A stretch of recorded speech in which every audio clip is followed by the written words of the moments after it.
आपकी जोरदार तालियों के बीच में आमंत्रित करना चाहता हूं आवाज की दुनिया के एक बहुत ही कामयाब फनकार मिस्टर श्रीकांत नारायण।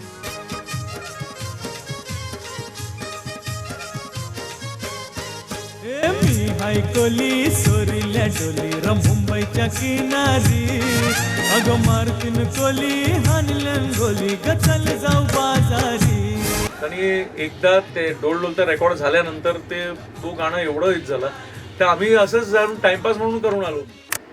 रफ़ी साहब की फैमिली को इनवाइट किया था तो हम लोग सब सोच रहे थे कि मैं भी थोड़ा ये था कि फैमिली आ रही है यानी, और कंफर्मेशन एक हफ्ते पहले आई उनकी कि दे आर कमिंग करके। फर्स्ट टाइम जब हम लोग ऐसे तो हम लोग प्रोग्राम्स वगैरह में नहीं जाते, लेकिन ये पहली बार हम लोग श्रीकांत के प्रोग्राम में जब गए थे बहुत ही अच्छा लगा हम लोगों को। उनकी आवाज़ भी बड़ी अच्छी लगी और सबसे बड़ी ख़ासियत ये थी कि he had a smiling face और उनके जो एक्शंस वगैरह भी जो स्टेज पे थे वो वैसे ही हाथ उठा के जैसे हमारे वालिद करते थे, यानी काफ़ी सिमिलैरिटी नज़र आई। और ये मेरे लिए इतना सौभाग्य था and I was so lucky कि रफ़ी साहब उस वो टाइम में रफ़ी साहब पास अवे थे 1980। उसके बाद for 30 years that is for more than that, you know, they never attended any of the programs, any of the musical programs, but this was the first time the entire family came for a program as a tribute to Rafi Sahab. And I am so lucky that they gifted me the muffler of Rafi Sahab, and they gifted me the lyrics also of Rafi Sahab, where he has written the studio name, the timing, and the composer, and you know everything, and the visiting card also which they gifted.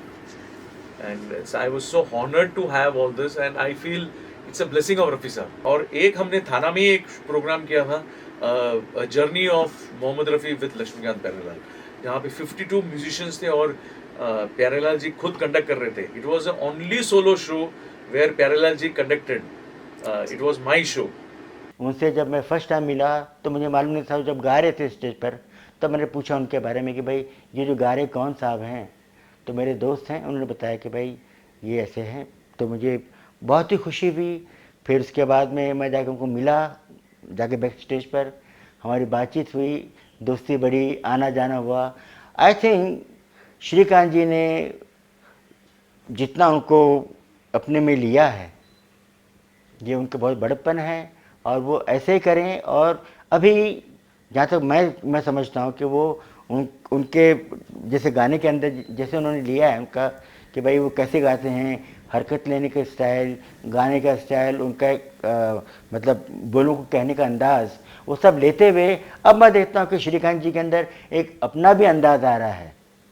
वो मुझे बड़ी खुशी है और मैं श्रीकांत जी से कहूँगा कि इस चीज़ को बरकरार रखें।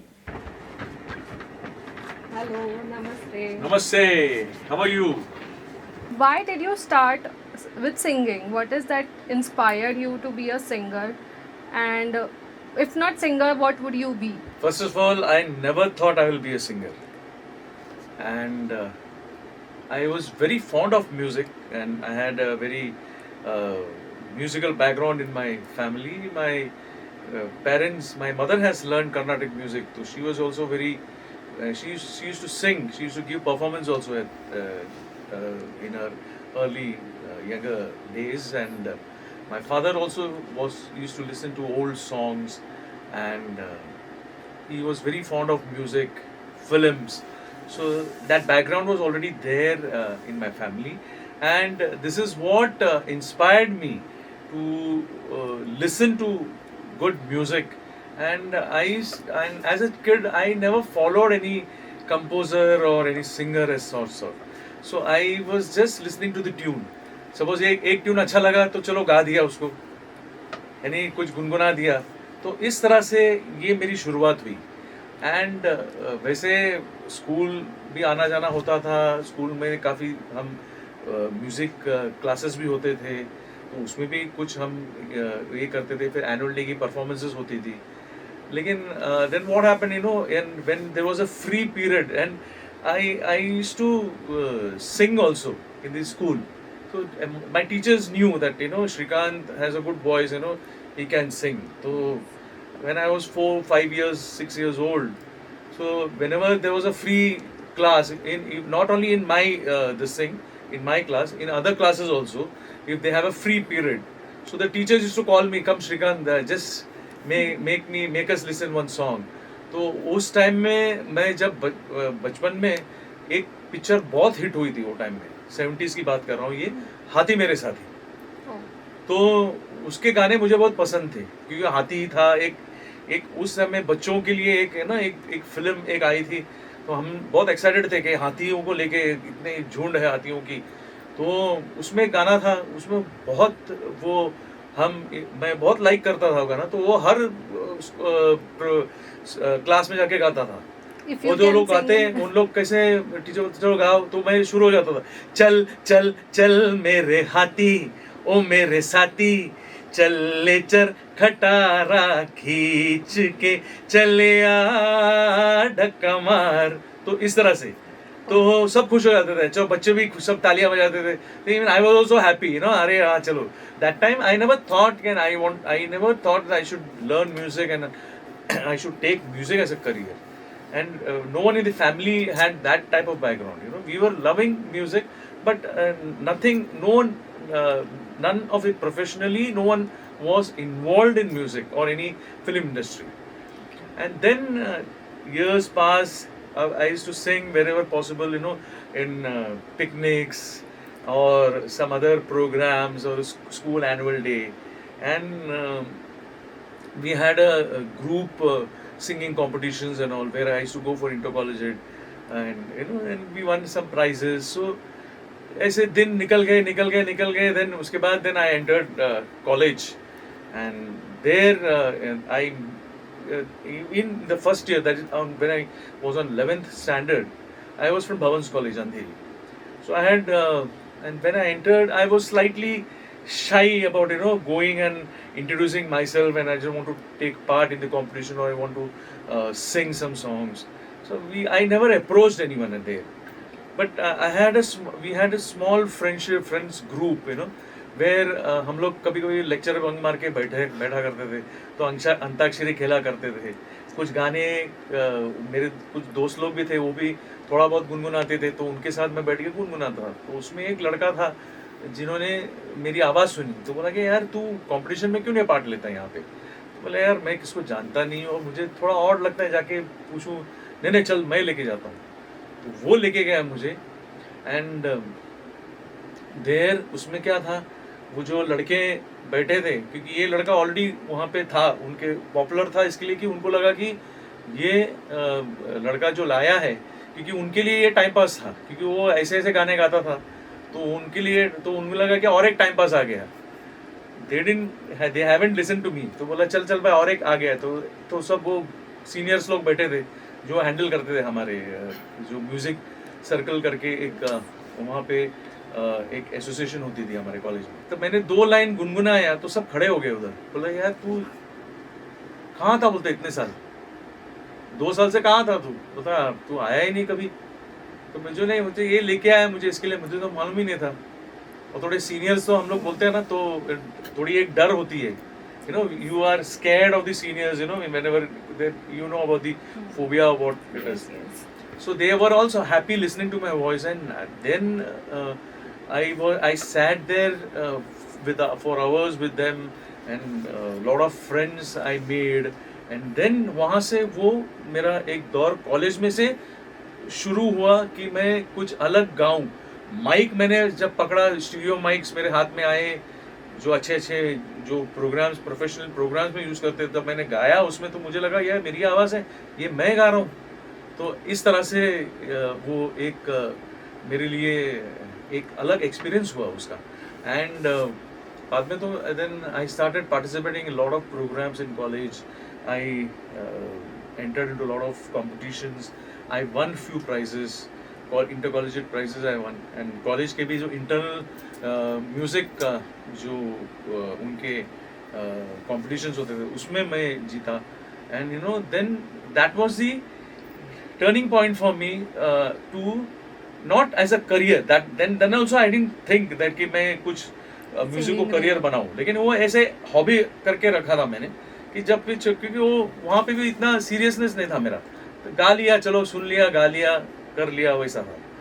तो वहाँ पे मैंने जब गाया, एक गाना था गाइड का, मुझे बहुत पसंद था वो, मैंने बहुत बार सुनता था मैंने। एक चीज़ मैं आपको बताना चाहूँगा, मेरे घर पे टेप रिकॉर्डर नहीं था उस वक्त, I didn't have a tape recorder at home, तो जो रेडियो में सुन लिया, तो जो शब्द में भी गड़बड़ कर लेता था कभी कभी मैं, तो वो कुछ यानी उसके वैसे गा देता था। लेकिन मेरे जो नेबर्स थे, मेरा एक दोस्त था शेखर जोगड़ेकर करके, मेरा नेबर था, तो उसके पास टेप रिकॉर्डर था छोटा सा एक मोनो, तो कभी कभी मैं उसके पास बैठ के गाने सीखता था।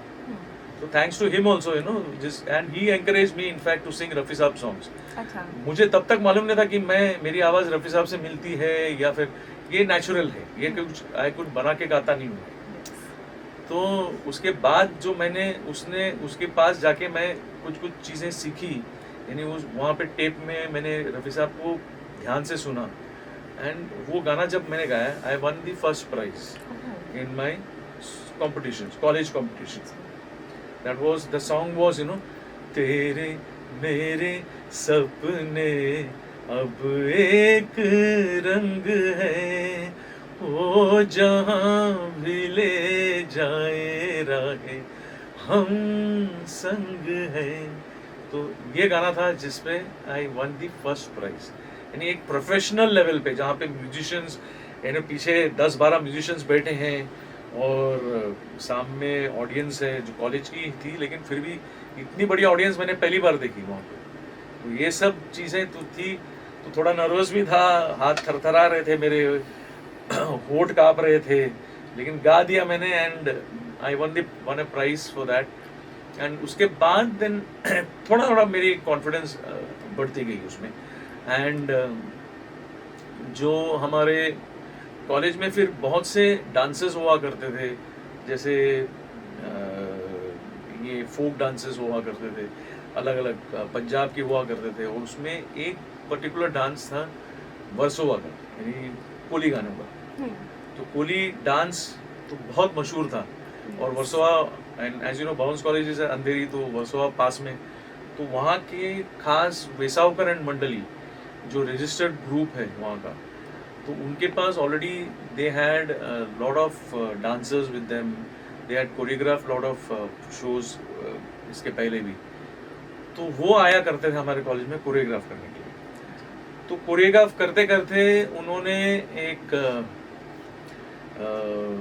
उनको एक प्रोग्राम मिल गया दूरदर्शन का, नारियल पूर्णिमा का, तो उनको 2 गाने मैंने तब तक मैं पिक्चर में भी नहीं था, उनको 2 गाने रिकॉर्ड करने थे। So they wanted to record 2 songs and they were looking out for a new voice. Already there was a friend of mine, he is settled in Singapore now, Santosh Naik, you know, who had already sang for them, but these people were looking out for a new voice where, you know, they can introduce as a this thing, you know. So he was Santosh Naik who introduced me to Vesaukar and Mandli. He told them that ये लड़के से गवाना, इसकी आवाज बहुत अच्छी है। So that is also your first song Yeah. you recorded? Yeah.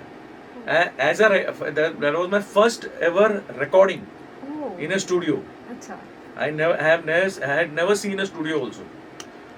So he recommended my name, and I used to go every day to Warsaw to get the wordings, you know, to get proper diction of that. क्योंकि कोली में क्या है ना, in Marathi we say पढ़ते, but they say पढ़ते. And मेरा जो गाना था डोल डोलते वार्याव, तो डोल इज दी जाली, तो मुझे बाद में मालूम पड़ा, मुझे लगा कि ढोल, तो आई यूज्ड टू सिंग ढोल, मतलब अरे डोल नहीं, डोल है डोल। सो ये सब चीज़ें एक हफ्ता मैं बैठ के वहाँ पे मैंने प्रैक्टिस करके, यू नो, वो प्रॉपर 10-15 दिन उसकी रिहर्सल हुई। उसके बाद हम गए स्टूडियो में रिकॉर्ड किया बाकायदा, फिर उसको हमने प्रेजेंट किया। वो डांसेस जब हुए दूरदर्शन पे, तो वो गाना वीनस कंपनी को इतना पसंद आया, उसके बाद उन्होंने बोला कि इसका एल्बम बना हुआ.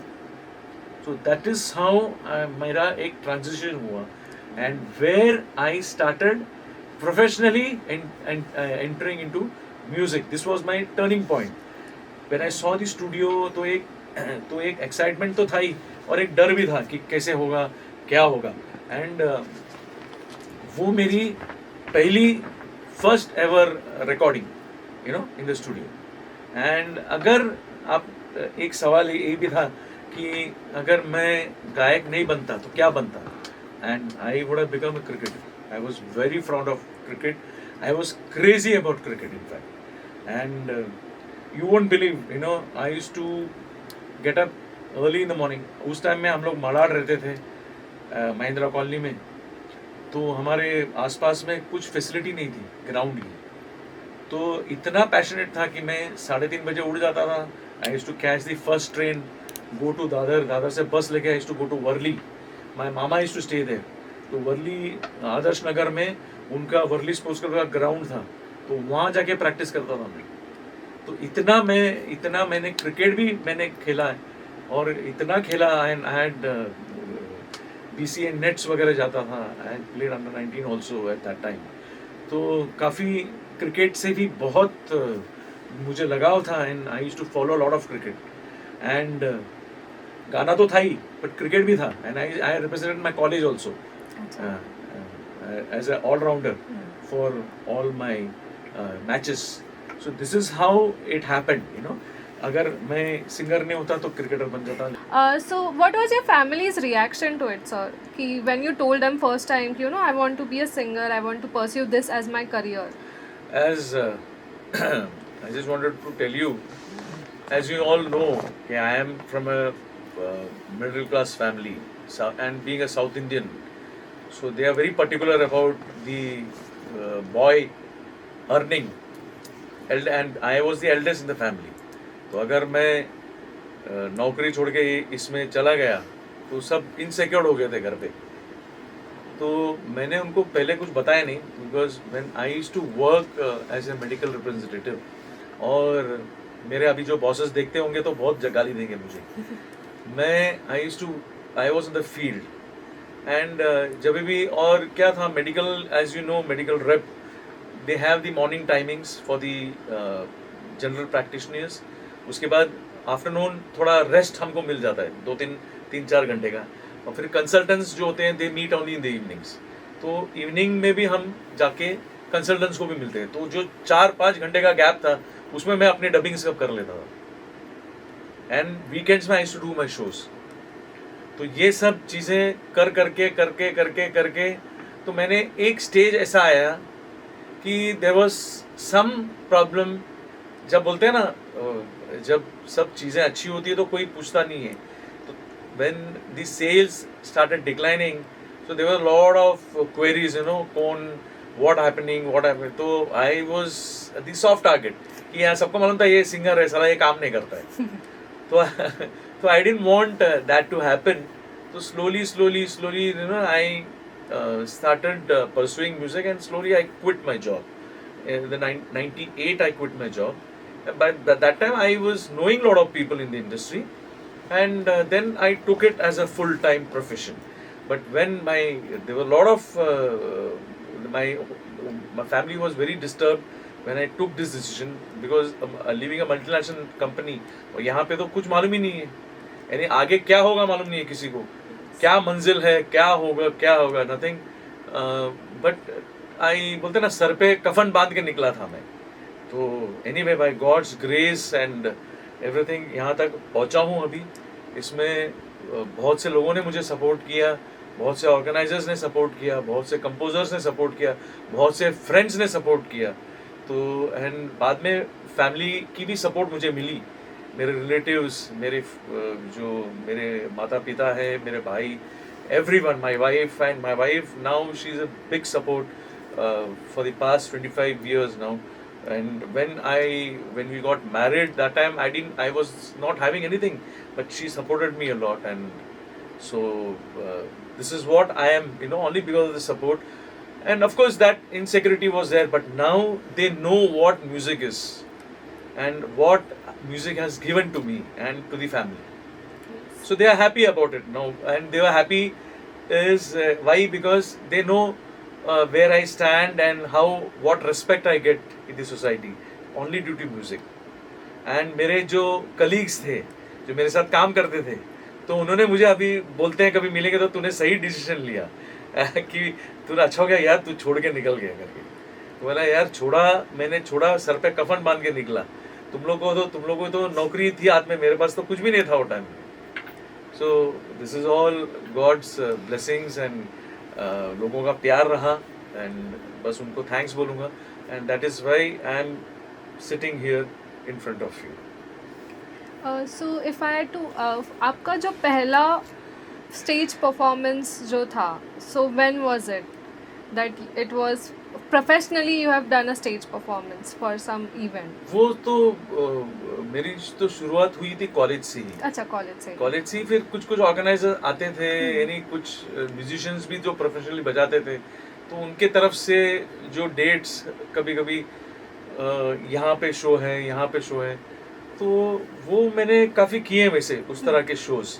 लेकिन जो पहला मेरा performance, as I told you, that was my competition in which I participated. That was my first ever performance professionally in a stage. That is in an auditorium, proper auditorium, and I remember it was Bhaidas Auditorium at that time. It was one of the most posh auditorium, Bhaidas, and we had our programs there only. Most of the musical programs there. So that was my first. What I remember is that was my first appearance publicly. नहीं तो क्या है, वो सब school के क्या बच्चे अपने ही दोस्त लोग हैं, सब वाह वाह वाह कर रहे हैं, सब वाह वाह क्लब था वो टाइम. वाह वाह वाह वाह वाह वाह वाह ऐसा था. तो ये था. एंड इफ आपका एक सबसे मेमोरेबल स्टेज परफॉर्मेंस आज तक का, so I know that you have done till now 4000 plus shows, so which one of that was most important stage show, or you can say memorable of it? See, I usually sing all the songs. That is, मैं खाली रफ़ी साहब के नहीं, मैं किशोर दा के भी गाता हूँ, हेमंत दा, मुकेश जी, और मैं सब सिंगर्स को सुनता हूँ. So they all the singers are institution in themselves. You know, एक बहुत सी चीज़ें उनमें सीखने को मिलती है. और ऐसा था कि कंपोजर्स भी अलग हर एक कंपोजर की अलग अलग स्टाइल है. तो ये एक अलग अंदाज, उसके एक्सप्रेशंस कैसे का अलग सिंगर ने किस तरह से गाया, तो ये सब एक सीखने का एक दौर था वो. तो I learned all this listening to all this thing. और I would thank my gurus also, जहाँ पे मैंने कुछ इनिशियली शुरू किए मेरे जो दोस्त थे, शेखर जोगड़ेकर, उनके डैडी जोगड़ेकर काका, उनको हम लोग जोगड़ेकर काका बोलते थे. गोपाल जोगड़ेकर था उनका नाम, लेकिन जोगड़ेकर काका बोलते. तो वो बहुत इंसिस्ट करते थे कि तुम आओ मेरे पास, आवाज़ इतनी अच्छी है. तो थोड़ा बहुत जाता था, फिर भाग जाता था मैं वहाँ से. You know, that typical child ये था.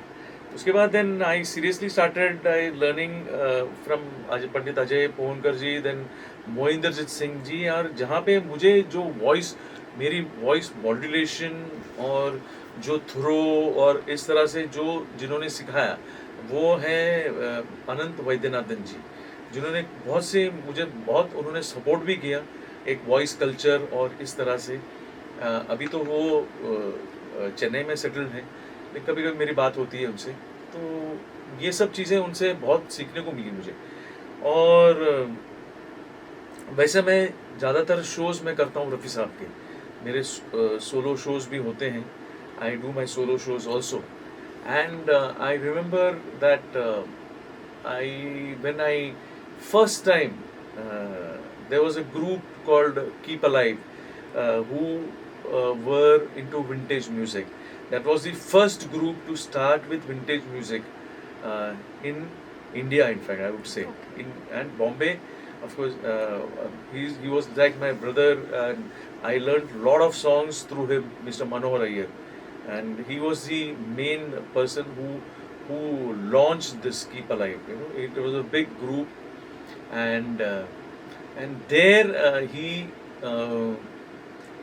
arranged 5 programs of Rafi Saab in different venues in Mumbai. उस तरह से venues बहुत थे यहाँ पे, यानी अलग अलग वेन्यू इजीली मिल जाते थे. तो अलग अलग venues जैसे दीनानाथ मंगेशकर हुआ, भाईदास हुआ, षणमुगानंद हुआ, और भी 2-3 ऑडिटोरियम थे सेंट्रल सबर्ब्स में भी. तो इस तरह के ऑडिटोरियम्स में उन्होंने रफ़ी साहब के प्रोग्राम और वो जो गाने थे उन्होंने लिए थे वो विंटेज रफ़ी, यानी रफ़ी साहब के जो 40s और 50s के गाने ज़्यादातर, मैक्सिमम 60s तक उन्होंने. तो वो प्रोग्राम में उन्होंने रफ़ी साहब के फैमिली को इनवाइट किया था. तो हम लोग सब सोच रहे थे कि मैं भी थोड़ा ये था कि फैमिली आ रही है यानी, और कंफर्मेशन 1 हफ्ते पहले आई उनकी कि दे आर कमिंग करके. और ये मेरे लिए इतना सौभाग्य था and I was so lucky कि रफ़ी साहब वो टाइम में रफ़ी साहब पास अवे थे 1980. उसके बाद for 30 years, that is for more than that, they never attended any of the programs, any of the musical programs. But this was the first time the entire family came for a program as a tribute to Rafi Saab. And पूरे 2 रो में उनके जो रिश्तेदार, उनके दामाद, उनकी बेटियां, रफ़ी साहब की बेटियां, उनके ग्रैंड डॉटर्स, ग्रैंडसन, रफ़ी साहब के बेटे शाहिद भाई भी आए थे. फिर उनकी बेटियां नसरीन जी हैं, यास्मीन जी, उनके दामाद जो बड़े दामाद थे अहमद साहब एंड परवेज़ भाई, ये सब आके. एंड आई वाज इनफैक्ट थोड़ा मैं भी नर्वस था कि यार जो लेजेंड को इन्होंने सुना है, यानी घर पे आते जाते इन लोग सुनते थे, वो मैं क्या गाऊं इनके सामने. तो वो एक डर था मेरे मन में, लेकिन बहुत उन्होंने सराहा मुझे. They really encourage me a lot and I could see कुछ गानों में they were reminded of their father and कुछ गानों में they were very emotional also. तो which I could make out, even the public knows this about. So this was the most memorable program in my life where the entire family attended. So, and I think this was blessing of Rafi Saab also. And अभी तक और किसी के programme में कभी गए नहीं हम लोग. Then वहाँ तक जो मेरी जो प्रोग्राम थी उससे शुरुआत हुई. Then they started attending other programs. So his family also gifted you some memento. I am so lucky that they gifted me the muffler of Rafi Saab. I think you can show it as a clipping. Sure, I will. In this thing. And they gifted me the lyrics also of Rafi Saab, where he has written the studio name, the timing, and the composer, and everything, and the visiting card also which they gifted. And so I was so honored to have all this, and I feel it's a blessing of Rafi Saab. और मैं गर्व से कह सकता हूँ ये कोई singer के पास नहीं है, ये खाली मुझे ही दिया उन्होंने और किसी को दिया नहीं है ये चीज़.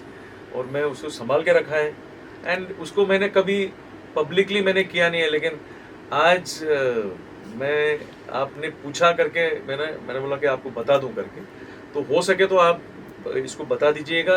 लेट पीपल, और ये छुपाने वाली बात नहीं है, let people also see how it was, how Rafi साहब यूज्ड टू राइट इन उर्दू. तो ये दिस इज, एंड उनके जो मफलर थे, अच्छा उन्होंने जब वो मफलर दिया, they give me the photograph also of the muffler, him wearing it. Yes. So that also I think I will share it with you. Please show it. तो उनको लगे नहीं कि ये कुछ भी मफलर बता रहा है लोगों को. तो वो फोटो के साथ उन्हें देखो रफ़ी साहब पहनते थे muffler. Sir, you are also a Limca Book of Records holder. You had done a 12-hour marathon singing. So what was it and what inspired you completely? 12 hours गाना is not a easy thing. अभी भी कोई कर पाएगा या this record would not be breaking. But I worked hard on that physically and doing lot of yoga and काफ़ी चीज़ें मैंने की. कुछ exercises ये वो तो थी, and plus vocal exercises also. And ये था, मैंने किया था 2012 में. ये क्या था, why I did was, this was nothing to prove that I can sing for 2 hours, and I didn't want that it should enter into Limca Book of Record or Guinness Book of Record or whatever records it is. I didn't want to create a record. It was just pure passion. क्या था, हर एक programme के बाद कोई ना कोई आता था मेरे पास, बोलते थे कि आपने ये फलाना गाना नहीं लिया, अरे नौशाद साहब के गाने नहीं लिए, आपने शंकर जयकिशन का वो गाना नहीं लिया, आपने मदन मोहन साहब का ये नहीं लिया। तो आई थॉट क्यों ना ये इस तरह का एक 12 घंटे का करते हैं मैराथन शो। तो उस टाइम में I was already doing a program called Phir Rafi, which was designed by my dear friend Prasad Madkar by the name उनके ग्रुप का नाम था जीवन गानी। तो मैंने उनसे बात किया की Prasad why can't we do this 12 hour, हो करूया। तो बोलला की करूया आपण, आणि फक्त जरा आपण एकदा आशीषजींना विचारूया। आशीष शेलारजी जो अभी हमारे कल्चरल मिनिस्टर हैं एंड कैबिनेट मिनिस्टर हैं and for information technology, and he was a dear friend of mine, and he was also a MLA at that time. तो हमने सोचा कि और हर 24 तारीख को पिछले 20 साल से we have been giving Mohammad Rafi Awards, and I have been performing solo performances. So this was year 2012, where 24th December was Rafi Saab's birthday, and then it was the 82nd birthday of Rafi Saab. So there we thought, why don't we do it at this time? So I approached Mr. Ashish ji. I spoke to Ashish ji कि ऐसा है. Then he readily agreed. He बोलता अरे करूया आपण. And पण आपल्याला कसं ते मॅनेज, मतलब ते आपण we'll discuss it out, and he and Prasad ji managed it, and it was done in the venue Rang Sharda Bandra, and it started at 12 o'clock in the afternoon and got over at around about 1 o'clock. There were a lot of people, and it was a free show. It was not a ticketed show. It was totally from a gift to the public, to Rafi fans, by Ashish Shelarji. And this what happened was he had to put a screen at the ground floor. Auditorium तो भर गया था, ground floor, and यहाँ पे नीचे screen डालना पड़ा। उसके बावजूद उनको बाहर, ऑडिटोरियम के बाहर भी एक स्क्रीन लगाना पड़ा, उतने लोग वहाँ पे जमा हो गए। ये मैंने कहूँगा ये मेरे लिए नहीं आए थे, वो आए थे रफ़ी साहब के लिए। तो hats off to Prasad Madkar ji, Ashish Shelar ji, and the entire team of Jeevan Gani and Ashish Shelarji's team also, who helped me, who were there throughout this program. And the main concept about this program was I could cover all the composers, all the lyricists, all the lesser known composers, lesser known actors, lesser known films. तो ये सब का एक गुलदस्ता मैंने 101 गाने का ये मैंने पेश किया. So and then some of my friends, who took an initiative and they put it into Limca Book of Records. So this is what happened, how it entered. So I think full credit go to Ashish ji, in fact, who took the initiative, and only because of him I am there in Limca Book of Records. Oh, so it was never planned only that way? No, it was... So randomly you got to know that you have broken the record? Yeah. And I was the first one to do this. अच्छा. I think no one had done it before. Then उसके बाद तो बहुत लोगों ने फिर तो line लग गई कि कोई 120 का किया, कोई 140 किया, जो भी है. But it was not a competition, I didn't want to compete with anyone, nor I didn't want to prove. This was just where I could, as I told you, I could accommodate all the composers, lesser known lyricists, this is what. And Ashish ji was very happy, and till today, we now past 21 years now, we are still giving the Mohammad Rafi Award to all the legendary singers, composers, lyricists, everyone. And so I think another, और हम लोग इसको देते रहेंगे इसी तरह, and इसी तरह याद रफ़ी साहब की सबको आती रहे. And it was a great honor for me also to perform there.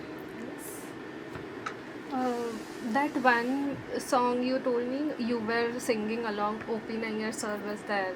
हाँ, मैंने I'll tell you, I was very lucky, and I'm thankful to God कि I could do lot of live shows with the living legends at that time. Yes. I'm talking about the 80s and 90s. I have done live shows with Nayyar Sahab, Naushad ji, Khayyam Sahab, Ravi ji, and of course the legendary Pyarelal ji जो है अभी.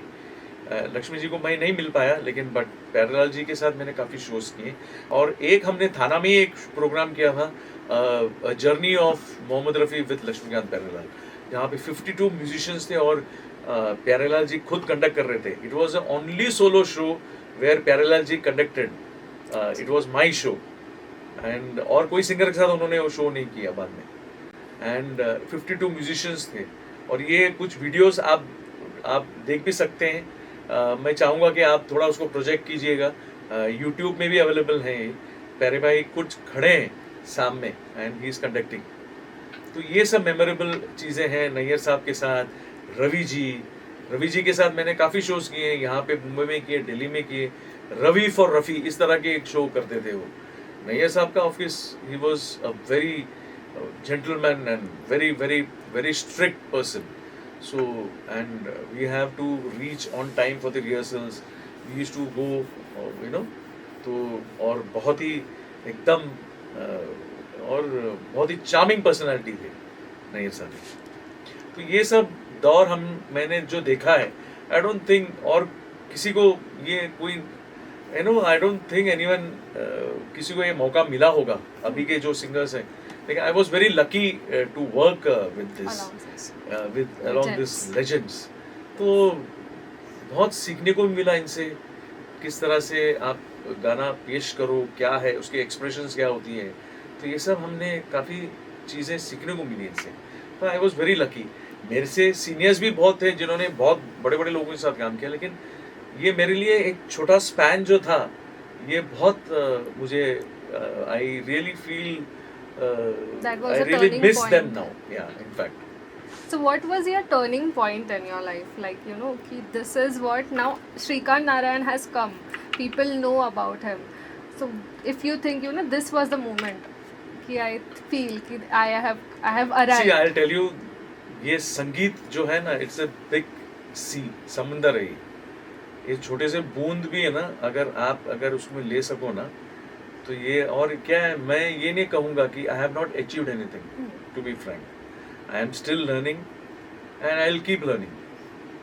ये I have not achieved anything. I tell everyone कि ये कुछ नहीं यार, ये सेलिब्रिटी, ये वो, nothing.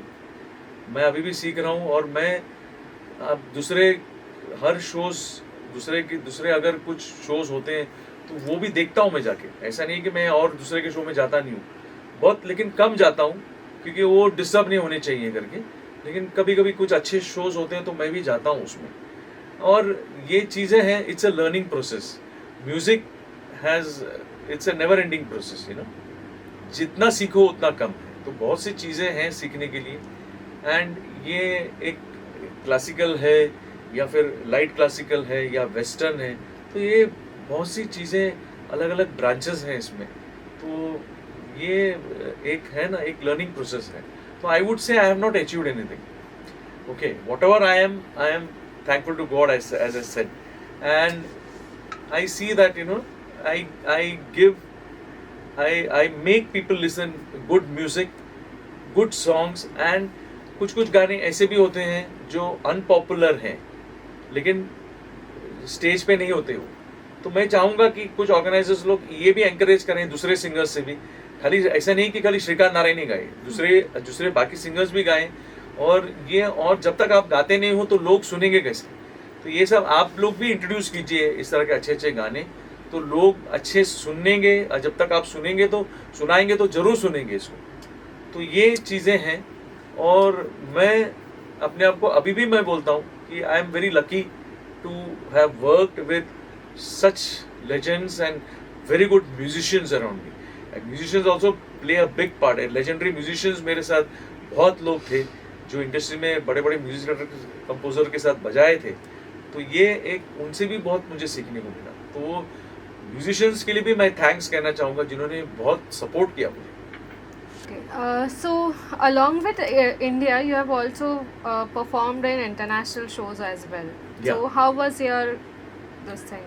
It was very good, very, in fact, I have performed almost around the world. Most of the countries I have traveled, such as US, UK, then the Middle East also, Dubai, Kuwait, Bahrain, Oman, and to Holland, South Africa, and Kenya. So यहाँ पे बहुत अच्छे अच्छे सुनने वाले हैं. They listen to old songs and they're very fond of old music. Bollywood. So music. yeah, and you get a very good reciprocation from them. Beautiful. They enjoy listening to you, and they go to a trance. When they listen to such music, so they enter a trance. तो बहुत अच्छे मिले. ये जब मैंने आपको जो mention किया था लिरिक्स जो है, तो रफ़ी साहब के grandson in law Firoz Ahmed और उनकी जो पोती, रफ़ी साहब की पोती है तस्नीम, ये रहते हैं बहरीन में. तो बहरीन में मैंने काफ़ी शोज़ किए. तो जब मैंने वहाँ पे शो कर रहा था तभी उन्होंने घर पे बुलाया मुझे, मुझे दावत पे बुलाया, एंड बाकायदा उन्होंने ये गिफ्ट की मुझे उनके जो लिरिक्स जो रफ़ी साहब की लिखी हुई फ्रेम करके उन्होंने. I will add that Yeah. in this video. तो I am thanks to all my listeners, जो मुझे सुनते हैं, जो मेरे फैंस हैं और जो मुझे पसंद करते हैं. जो मुझे नहीं पसंद करते हैं उनको भी मैं थैंक्स बोलना चाहूँगा. और मैं उम्मीद करता हूँ कि और अच्छे अच्छे गाने आपको सुनाऊँ. And let's have a good memorable what you से जर्नी ऑफ म्युझिक. डोले डोलताय वाऱ्यावर सोडून तुम्ही अजून एक तुमचं एक सुपरहिट सॉन्ग आहे जे आम्ही लहानपणी डान्स केलाय त्यावरती बरोबर. आणि तसं, तर त्या सॉन्ग बद्दल तुमचं काय असं होतं एक ते special एकच moment? त्यांचं वेसावकर आणि मंडलींचंच होतं ते गाणं. अच्छा. आणि एकदा ते डोल डोलता रेकॉर्ड झाल्यानंतर तो गाणं एवढं हिट झालं, तर आम्ही असंच जाऊन टाइमपास म्हणून करून आलो. मी तसं काय मला हे नाही, अरे याला असं डबल प्लॅटिनम डिस्क मिळाला पाहिजे किंवा असं काहीतरी हे प्राईज मिळायला पाहिजे किंवा असं काहीतरी मेडल, असं काय नाही. असंच आम्ही गायलो जाऊन, असंच गायलो मी. आणि तुम्हाला आश्चर्य वाटेल, हे गाणं सकाळी 3 वाजता डब केलं मी, डोल डोलते जे तुम्ही ऐकताय ओरिजिनली. आणि ते गाणं एवढं गाजलं, त्याच्यानंतर परत त्यांनी एक अल्बमचं त्यांना ऑफर दिली विनस कंपनी. मग तेव्हा त्याच्यात ते हे गाणं आलं, हे मी हाय कोली. तर मी हाय कोली पण असंच गाऊन आलो आम्ही जाऊन, का आम्हाला ते हे तो पण एवढा गाजला. आणि अजूनही आणि वेसावची पारू, नेसली गो, हे सगळं ते वेसावकर मंडळीचंच होतं. आणि कधी असं वाटलेलं नव्हतं की हा चालायला पाहिजे, आपण बोलतो ना हा चालेल का, असं पण आम्हाला काही नाही. असंच आम्ही गाऊन आलो. आणि एकच त्यांनी वेसावकर मंडळीचं एक प्लस पॉईंट काय होता, त्यांनी जे पारंपरिक कोळी गीतांचं ते ट्रेंड होतं ना त्या काळी, I am talking about 50s 60s, typical, there was not much orchestration in that. एक शहनाई था, क्लैरिनेट या फ्लूट या फिर 1-2 रिदम बजता था, एक टिपिकल फोक था. उन्होंने वो ट्रेंड पूरा इन्होंने चेंज किया. सगळं त्यांनी अख्खं चेंज केलं, अरेंजमेंट चेंज केली. त्यांनी ब्रास सेक्शन यूज केलं, कीबोर्ड्स यूज केलं, ऑक्टोपॅड्स, रिदम आणि ढोलकी, ढोलक आणि 2-2 असं फ्लूट्स, क्लॅरिनेट, हे सगळं त्याने एक ट्रेंड, त्यांनी एक नवीन ट्रेंड आणला. त्यामुळे ते चाललं ते. आणि अजूनही 35 वर्ष झालं. हे 1986ला रेकॉर्ड केलेलं मी ते गाणं, कॅन यू इमॅजिन. आणि डबल प्लॅटिनम डिस्क 1987ला मिळालं आम्हाला ते त्या गाण्यासाठी. आणि अजूनही 35 वर्ष झालं, अजूनही ते गाजते गाणं. अजूनही मी हाय कोली, सोरील्या ढोली, मुंबईच्या किनारी, मारतीन कोली, हानल्यान गोली, गचल जाऊ बाजारी.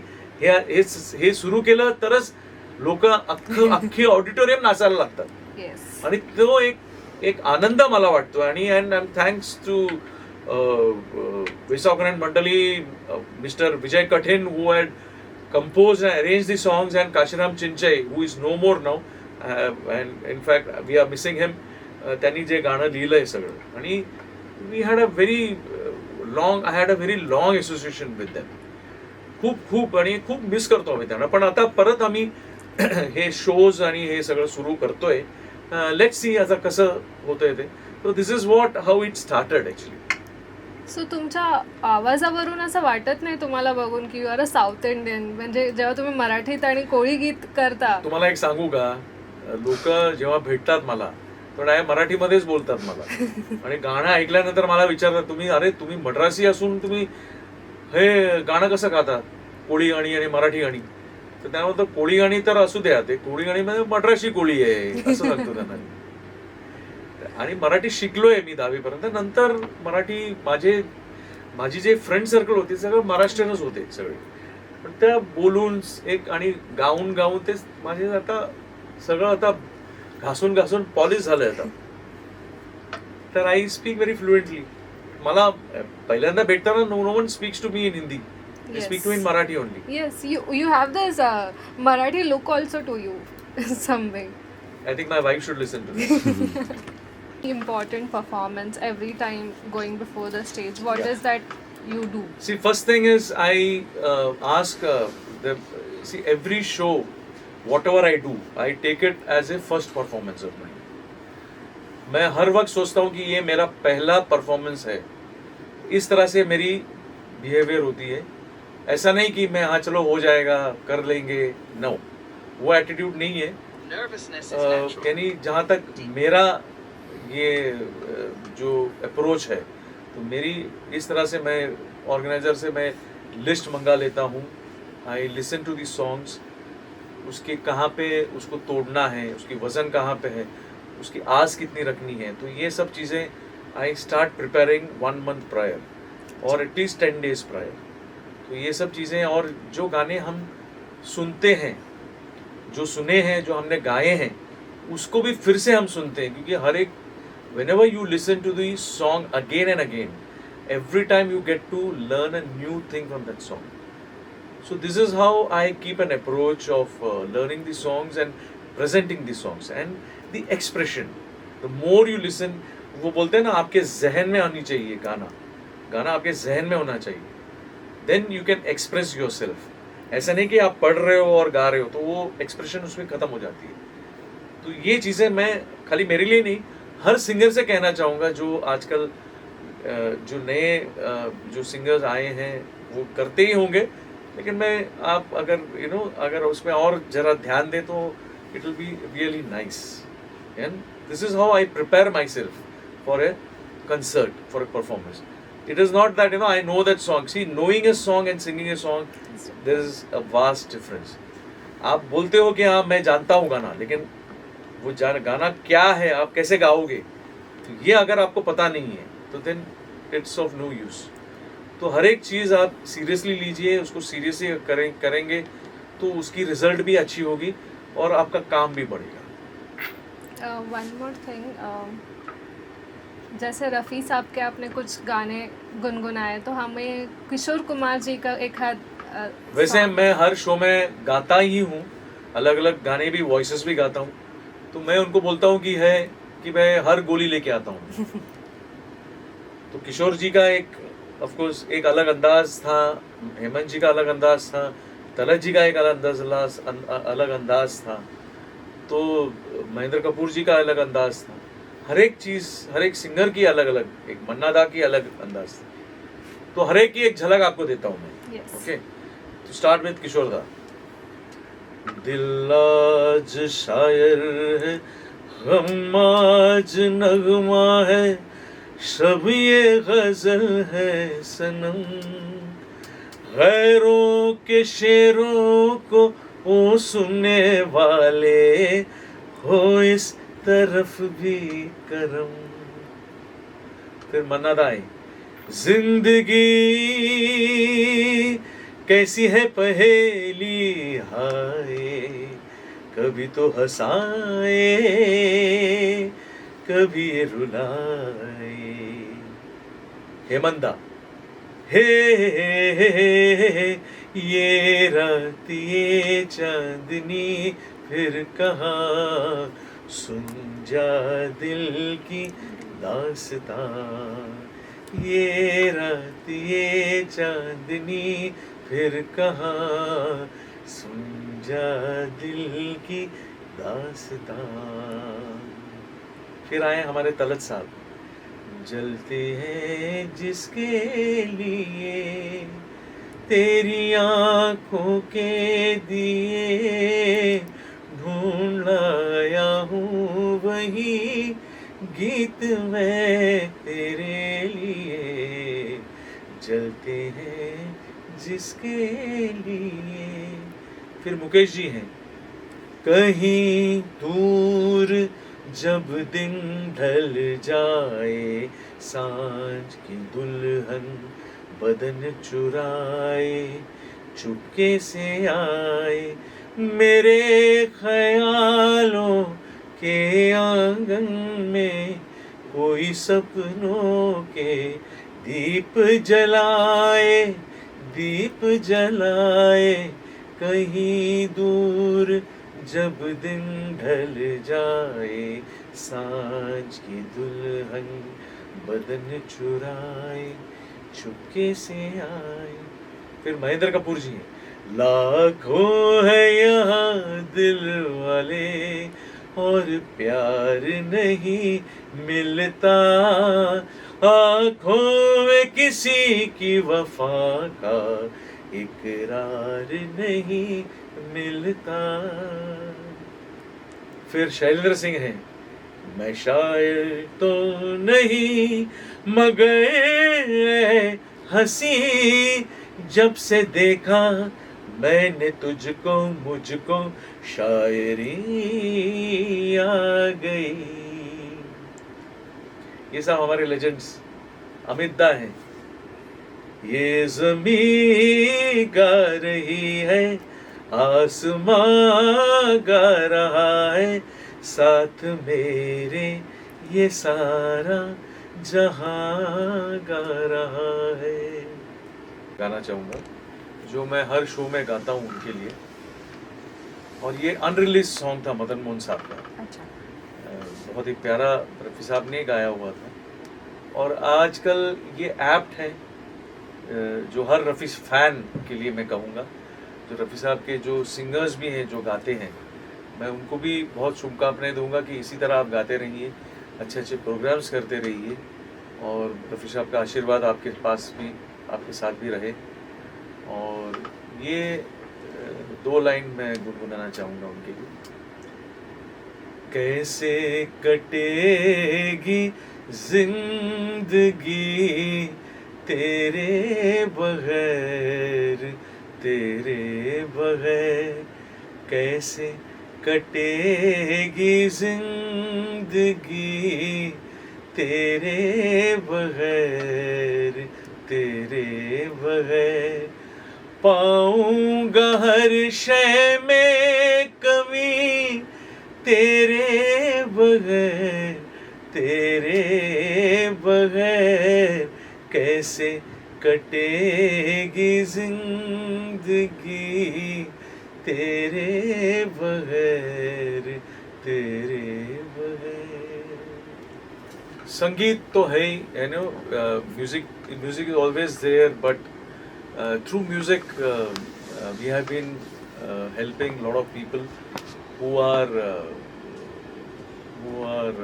financially need financial backing for education, for medicines, who are terminally ill and who are not able to afford. So I have a group of people, who help me and who try and coordinate with me, and we try helping these people also through the shows, through all other sources of contacts and other source of income. So this is what, apart from music, I also do, and I also see that, suppose if there is a girl who is not able to pay the fees for education, so we see that, and if she is good, so we definitely try and help her out. And I have got a few friends of mine, I am really thankful to them also, who help me out in such situations. I also personally do, but if it is beyond my this thing, I definitely take help of them. So music and social work, I associate both of them. Even there are a lot of musicians, who are not able to, who don't work now and who are retired, and who have an income problem. For them also we help. We see that they have the resources, they have everything with them, medically as well as socially, and financially also. So apart from doing shows and recordings and other things, so this also is a part of my life where I try and help people socially. So this is for the cause. And music, we also do shows, music for a cause. So this is what not only हम लोग खाली ऐसा नहीं है कि show करते हैं पैसा लेके घर पे जाते नहीं है. We see that सबको अच्छा ये मिले एंड अच्छी लाइफ मिले. सो ये एक सोच है हमारा थ्रू म्युझिक. सो तुम्हाला लिम्का बुक ऑफ रेकॉर्ड सोडून तुम्हाला महाराष्ट्र कलाभूषण महाराष्ट्र कलाभूषण मला मिळालं फॉर माय फोक सॉंग्स, लोकगीतं. मी 85 पासून मी गातोय, तर बरेचसे कोळी गाणी, लोकगीतं आणि कोळी गीतं हे भरपूर गाणी मी गायले. आणि you can see all my songs in the YouTube. तर त्याच्या संदर्भात प्रत्येक वर्षी ते लोक द्यायचे, पण एका वर्षी त्यांनी मला हे सन्मानित केलं. महाकलाभूषण मंत्रालय वार्ता हे त्यांचं एक ठराविक हे असतं, त्यांचं एक ऑनर करायचं आर्टिस्टला. तर I am very honoured to have that also. And I was also honoured by the Jan Parishad award from the Madhya Pradesh government for as a budding artist. So Maharashtra is understood. How did you reach till Madhya Pradesh? मेरे काफ़ी जो कुछ fans थे वहाँ पे भोपाल में और इंदौर में वगैरह, तो उन्होंने इस तरह से एक रिक्वेस्ट वहाँ पे उन्होंने, and it was all managed by the Bhopal government actually. अच्छा. तो it was, and the governor of Madhya Pradesh, she was there for the award. So I was very honored to have that also. This is how it happened. अगर आपको जिंदगी भर एक कोई song पंचम दा का गाना होगा, तो what would that song be? क्या हुआ तेरा वादा, वो कसम, वो इरादा, भूलेगा दिल जिस दिन तुम्हें, वो दिन जिंदगी का आखिरी दिन होगा. क्या हुआ तेरा वादा, वो कसम, वो इरादा.